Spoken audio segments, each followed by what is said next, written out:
Welcome back and thanks so much for staying with us. Johannesburg residents are up in arms over property valuations that are far higher than expected. However, the City Council says all is above board. Some residents say they can't cope with the municipal rates that they have to pay on the new property values. The valuations which put some properties at 2 or 3 times higher than their value.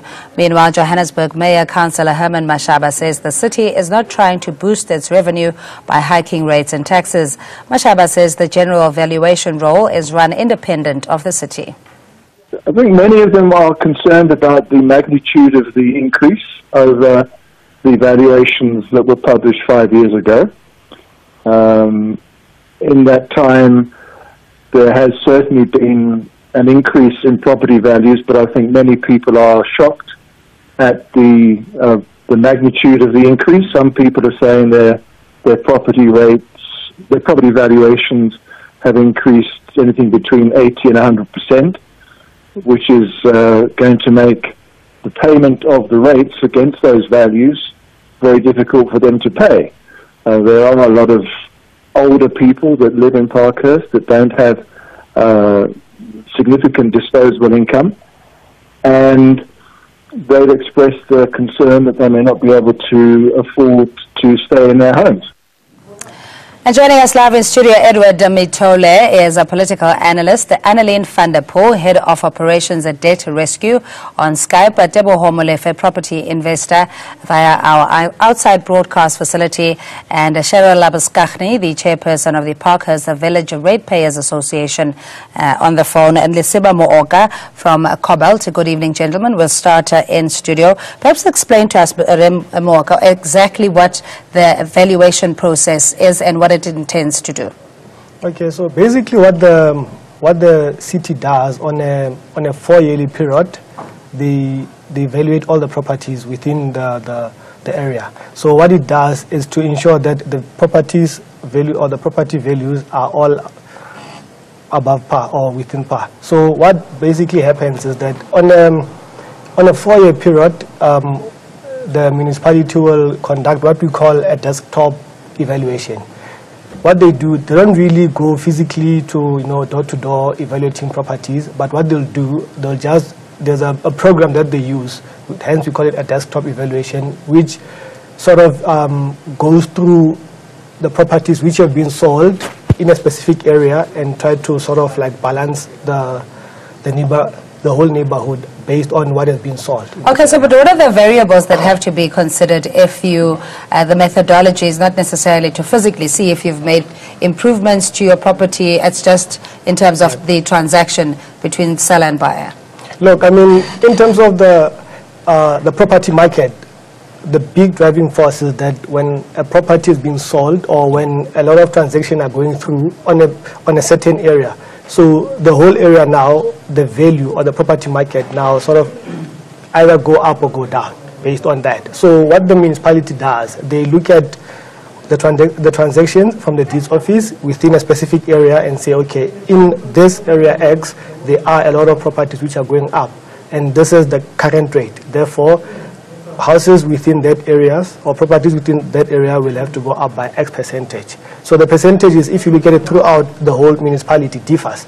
You'll see on other municipalities the increase is only 0 to 10%, but on other areas goes all the way to 100%, depending on the period that it takes or that the municipality takes before they can do the valuation.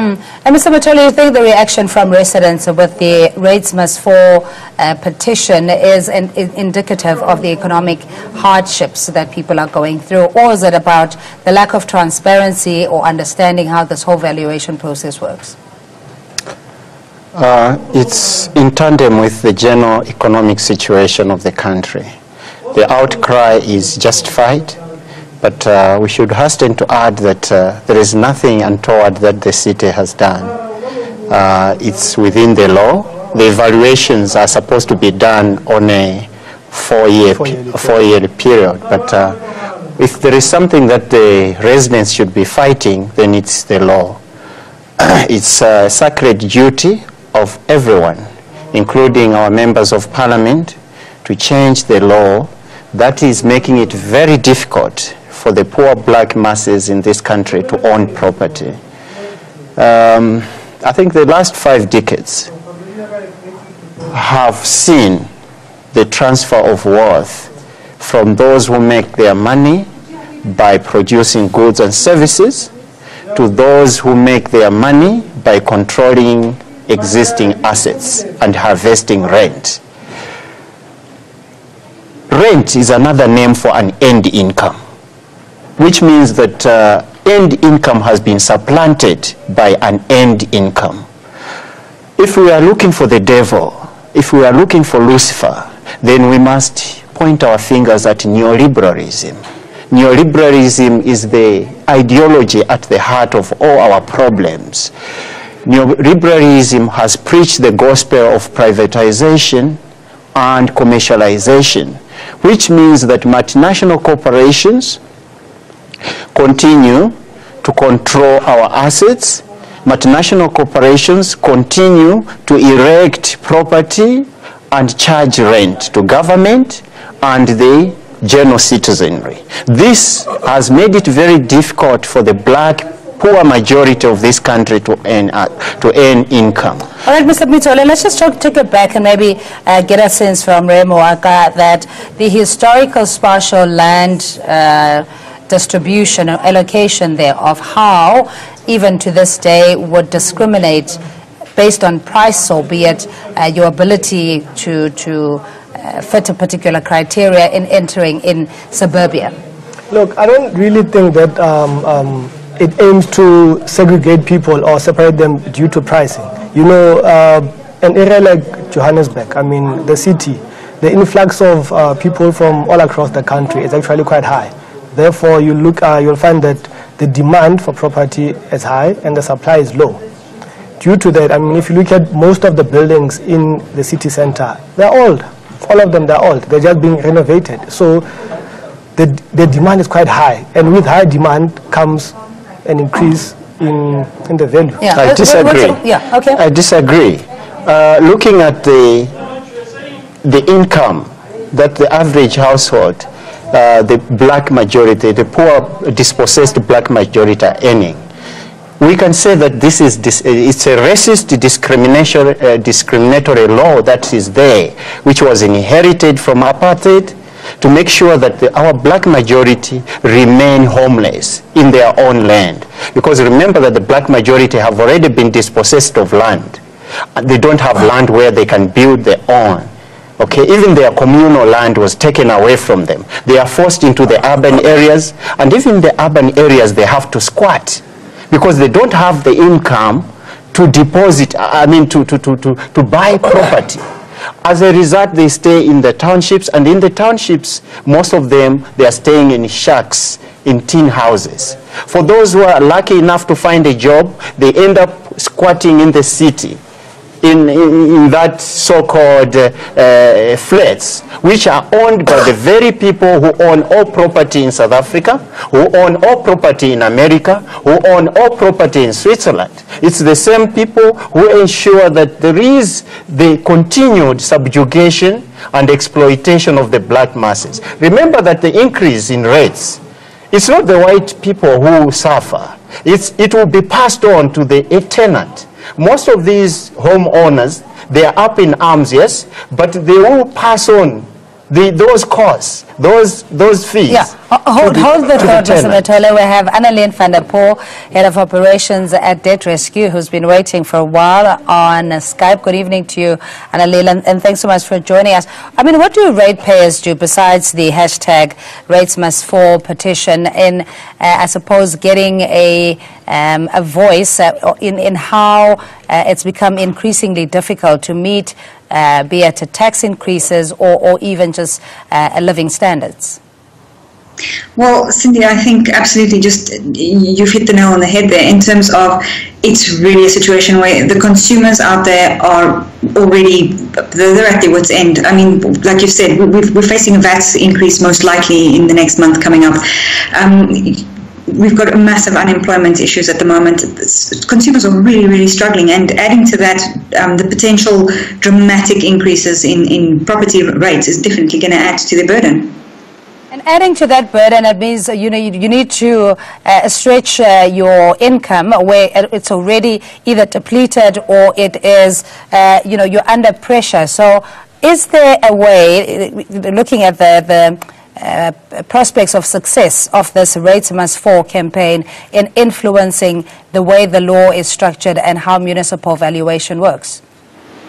Well, I think it's very difficult to judge in terms of exactly will be, but I think it's very important that the consumers know their rights. Definitely there is legislation that gives them the right to do so, but important to know that if you feel it's an unfair evaluation and that your property is not valued at the amount that they've stated, that you can object to it. And it's very important that people are aware of this and that they need to use this recourse that they have by objecting against it, to have it investigated and see if it can be corrected. And maybe the hidden costs as well for those that are entering into the property market for the first time, young professionals, what it is that you need to consider. It's not just having a roof over your head. There are other line items that come with it. Very much so. I think when it comes to budgeting, it's very important that when you're looking at buying a house versus when you're renting, there's potentially a lot of additional extras and expenses that you didn't have when you were renting. All right, stay with us, Annalena. We'll also go to Teboho Molefe, property investor via outside broadcast facility. Molefe, thanks so much for your time. How is this impacting on you as a property investor, or are you on the receiving side of this valuation process? Well, property valuation, obviously, it's a bit higher than it was before. Prices have been going up ever since the beginning of time. I mean, I remember in 2005 we bought a property for 500,000, but 1963 the previous owner, the first owner, bought the property for 5,000 rand. So it has been, property value has been increasing, and I have to have to agree with the one of the first people that spoke, that actually said that it depends on also supply and demand. So there's actually a lot of demand in property. So there's a lot of people that want property. There's a lot of people that are applying for property. There's a lot of people that are applying for bonds. So actually there's a lot of demand for property. That's why property prices are also going up. That's why that's why the property prices, if you check 5 years before now and now, property value has been increasing, and it surely has been increasing ever since that time. So I'm expecting it to also go higher from now. And Mr. Molefe, maybe you can give us an indication in terms of who the property investors are, in terms of be it income groups or racial profile, and how the land expropriation issue fits into the ability for the middle class or even the majority of black people to be able to access the property market. Yeah. A property investor is anyone that buys property. So I basically buy property and I sell property, and I also teach people how to actually do the same thing also. But a property investor is anyone that buys property for investment purposes, for either rental or home to let, or whatever the purpose is, to actually create more money in your investment. So the problem also with why the property value is going so high is the fact that there's so many people that want land, but the land is also going high. So it's actually land prices are actually going high, not just the property, but land prices. So things like rezoning, for example. If you check what rezoning is basically rezoning land. For instance, if a property is for agricultural purposes and you want to have residential, you want to make it a residential properties, have residential properties there, it's hard to get rezoning, and that's why there's so many people that demand property, that want to stay in these properties, but they can't because the land is rezoned for something else. So the rezoning of the land, that's where we have to start working on, not just increasing the value that people can get loans for. That's not just the purpose of this, because you get so many people that can apply for bonds, but then there's no supply for the property. So we have to increase supply, we have to get rezoning for land so that the land that's already there can be zoned for residential purposes also, not just commercial purposes, not just agricultural purposes, but people have to stay in these properties. We have to rezone our land. All right, and also middle class. Let's get Annalene van der Poel, Head of Operations, whether people now, if they find themselves unable to meet the increase in rates and taxes, should you consider downscaling on your property? Is it a good time to sell? What is it that you need to consider? I think there's a multitude of factors to consider when it comes to owning property. You know, first thing is obviously if you're bonded, if you've got a mortgage loan, to see how far you are into your mortgage loan, because I mean, those are definitely factors to take into consideration. Downscaling is a definite, a very important consideration. Looking at where you can cut in your living expenses to make sure that you can maintain your property and keep it, because at the end of the day, it's an asset that you want to take care of. All right, Annalene van der Poel, Head of Operations at Dead Rescue, joining us via Skype. Thanks so much. And we'll let Mr. Teboho Molefe, property investor, also go and continue here in studio.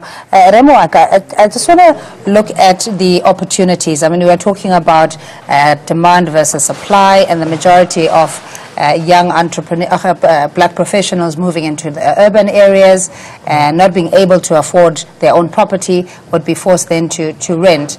How has that sector transformed, in your view, in enabling new entrants to come in? Look, I mean, in terms of the black middle class property ownership, I mean, the numbers, if you look at them, they're actually going up. It means that a lot of black people are now aware that property is a good investment. And there's been these, buzz in the last couple of years whereby a lot of black people have been entering the property market. I mean, once the floodgates were open, the guys started investing. And the trend is actually looking positive. So if you look at the only downside to that, it's affordability, due to, as my friend here said earlier on, due to past laws, unfortunately, it's more difficult for a black middle class to invest in property. They first still need to go through a lot of barriers before they can actually own property. However, with that said, the guys black people are still owning property, are still buying property, and in terms of investment purposes, we are seeing a good trend whereby a lot of black people are not only buying for residential purposes, but also for investment. So they'll buy properties to rent it out, they'll buy it for student accommodation and so forth. Yeah, we were ventilating the land audit report yesterday and around the skewed representation in terms of racial groups and income, etc., and why this needs to be reformed. If it's not dealt effectively and in the interest of creating an equal society, Mr. Matole, in your view, what would South Africa then look like, if especially in the urban spaces? That's why I'm very allergic to this term, expropriation of land without compensation. I prefer the use of the organic term, return of the land to the dispossessed, because land was taken away from the black people. When we talk about expropriation, it's like we are expropriating the rightful owners of the land. The rightful owners of the land are the black majority in this country who have been dispossessed. And this land, when it was taken away from them, it has been used by the thieves, by the usurpers, to continue exploiting the black majority. Because if people don't have land, they don't have dignity, they don't have a home, they don't have culture. They are forced to go into the urban areas where they find themselves destitute and homeless. They are forced to rent from the same people who store the land from them. Now, these properties, the rates keep on increasing. The prices of those properties keep on increasing. And the income of the black majority hasn't increased, in tune with the rising cost of living.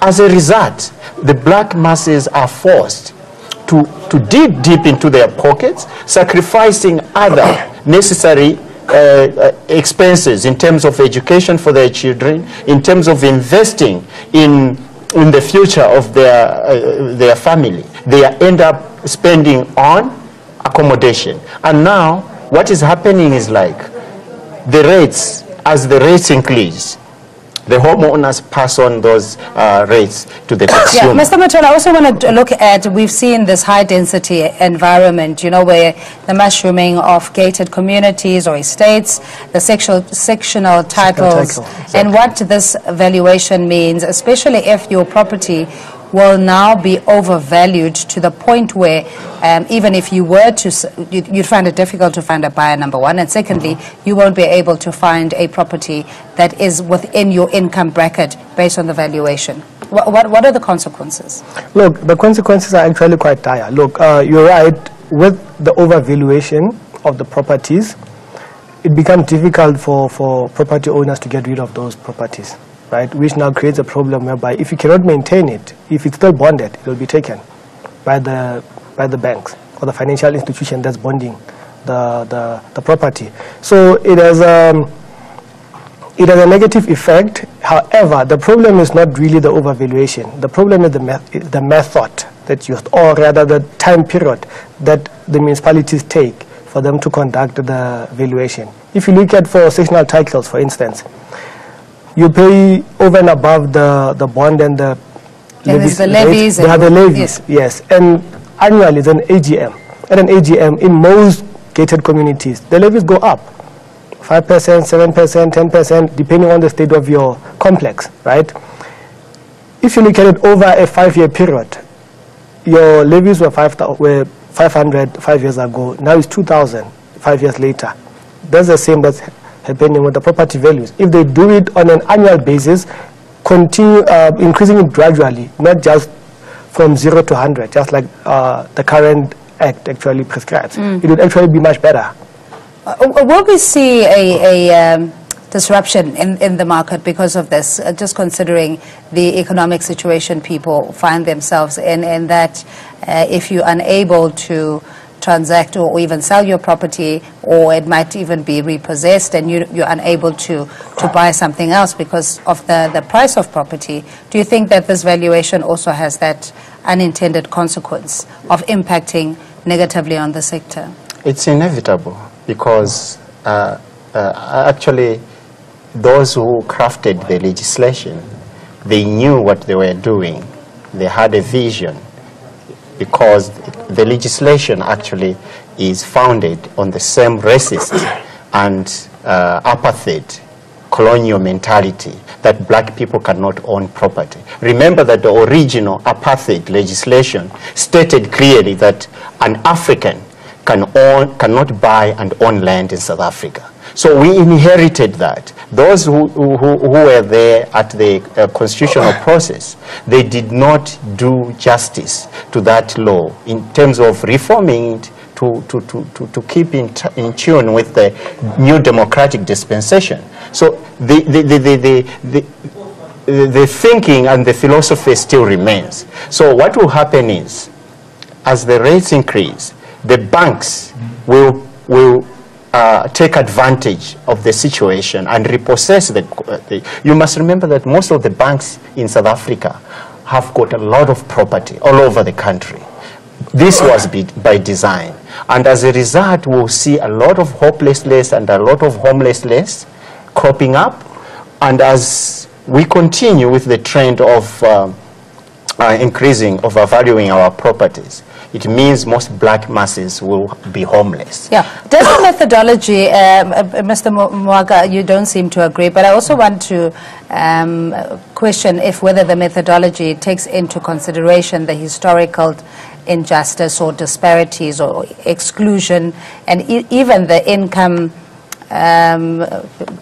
disparities that we're seeing based on who buys and who owns property. I don't think the methodology takes that into consideration. Should it? Not really. It shouldn't have much of an impact on it. Because if you go and buy a property from the bank they'll send an evaluator to come and evaluate that property, right? And in most cases, if you look at your rates and taxes statement, the value that the municipality put there versus what the bank actually values your property, it's always high. So we are all aware of this. We've been aware of this. It's just so that now the municipalities are aligning the values of the properties to what the normal valuators or the banks have been valuing these properties. However, going back to your earlier question, right, as to who will suffer the most, I don't think the people will suffer, property owners. They will suffer for a short period. But what they will do, what would most people do? Stop paying. That's it. So the municipality will be the ones who actually eventually end up suffering. I disagree. Because if you look at most municipalities, they have a problem of people paying the rates and taxes. They're indebted. If you go to Mpumalanga, most municipalities in Mpumalanga, they're indebted. Very briefly, let's just say your counter-argument. It cannot be by accident. Every legislation is intended to exact an outcome.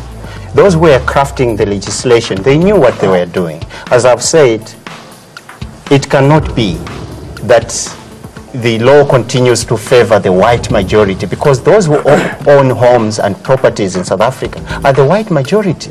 It cannot be by accident. It means that those who crafted the law knew. And you must remember that most property lawyers are white. The investor was talking about a no objection. They said the people must organize themselves and object. The court process is very costly.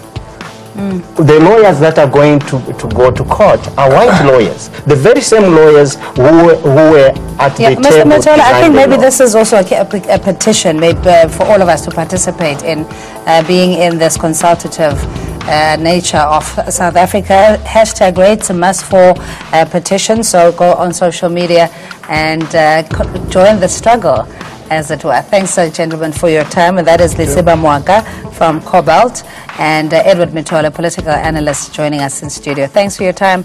We'll take a quick break and we'll see you shortly.